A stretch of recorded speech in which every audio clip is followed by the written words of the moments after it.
Assalamualaikum warahmatullahi wabarakatuh. Perkenalkan, nama saya Alia Agustina dengan NIM 858525478 UPBJJ UT Semarang. Di sini saya akan melakukan praktikum IPA di SD PDGK 4107 pada modul 7. Kegiatan praktikum 1 yaitu tentang sifat cahaya dengan judul percobaan pemantulan cahaya. Selamat menyaksikan. Nah, apa sih cahaya itu?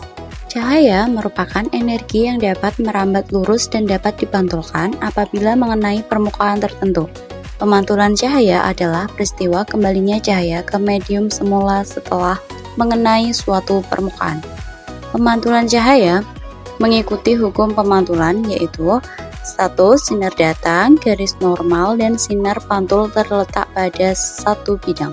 2. Besar sudut datang sama dengan besar sudut pantul. Adapun tujuan percobaan, setelah melakukan kegiatan dalam percobaan ini diharapkan dapat A. Menjelaskan sifat-sifat cahaya, B. Menjelaskan sifat-sifat bayangan yang dihasilkan oleh cermin, C. Menjelaskan sifat-sifat bayangan yang dihasilkan oleh lensa, D. Menentukan fokus cermin cekung, dan E. Menentukan fokus lensa cembung. Adapun alat dan bahan yang diperlukan yaitu cermin datar, cermin cembung, cermin cekung, lampu senter, busur derajat, kertas putih, lilin, celah cahaya, dan layar atau tabir kertas.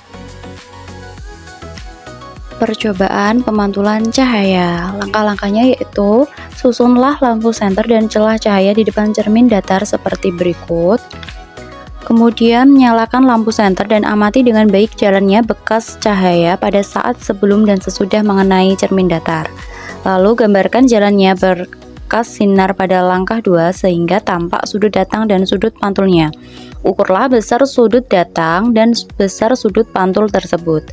Hasil menunjukkan besar sudut yang dihasilkan adalah 30 derajat, jadi dapat disimpulkan sudut datang sama dengan sudut pantul sesuai dengan hukum pemantulan. Selanjutnya, susun alat seperti berikut dan nyalakan lilin di depan cermin datar, kemudian amati bayangannya selama benda itu kita geser-geserkan di depan cermin datar. Lalu catatlah bagaimana sifat-sifat bayangan yang dibentuk oleh cermin datar. Hasil bayangan pada cermin datar bersifat maya, tegak, dan sama besar dengan bendanya. Selanjutnya, pemantulan cahaya pada cermin cembung. Susunlah alat seperti berikut, nyalakan lilin, dan amati berkas cahaya pada saat sebelum dan sesudah mengenai cermin cembung. Kemudian, gambarlah jalannya berkas sinar. Catatlah sifat-sifat bayangan yang dibentuk oleh cermin cembung.